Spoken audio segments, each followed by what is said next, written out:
François Feldman et Johnny Jamison sont amis depuis de nombreuses années. Ce mercredi 6 avril 2022, le chanteur français s'est confié sur le plateau de Télématin, sur la sortie de son nouveau single intitulé Elle chante, qu'il interprète avec l'américaine de 65 ans.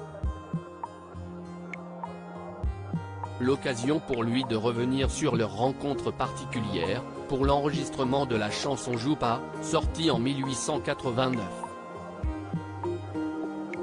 À l'époque, François Feldman avait prévu d'interpréter sa chanson en duo avec une autre chanteuse américaine, avant que Jean-Jacques Goldman ne vienne contrarier ses plans. Il a expliqué: « J'avais fait le duo sur Joue pas avec Carole Fredericks, elle était venue faire la voix sur la maquette. Et puis après, elle m'a dit, bonne écoute, je vais te dire un secret, avec Jean-Jacques Goldman, on va sortir un album qui va s'appeler Fredericks Goldman Jones, en septembre. Et il ne veut pas que je fasse le duo. » L'interprète de Je te donne aurait désapprouvé ce duo et Carole Fredericks se serait retirée du projet pour cette raison.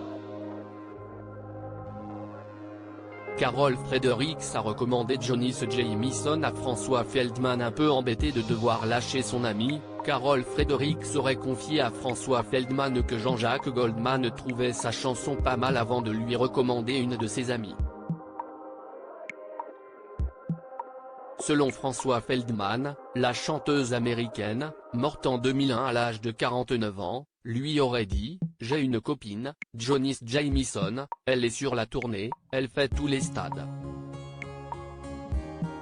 Elle arrive de Londres, donc si tu veux. En plus elle est plus jolie que moi, elle chante mieux que moi. » Finalement, la rencontre inattendue entre les deux artistes sera un véritable succès puisque Joue pas se classera à la seconde position du top 50 français pendant plusieurs semaines. Le trio composé de Carole Fredericks, Jean-Jacques Goldman et Michael Jones sortira son premier album peu après, en 1990. Loading Widget.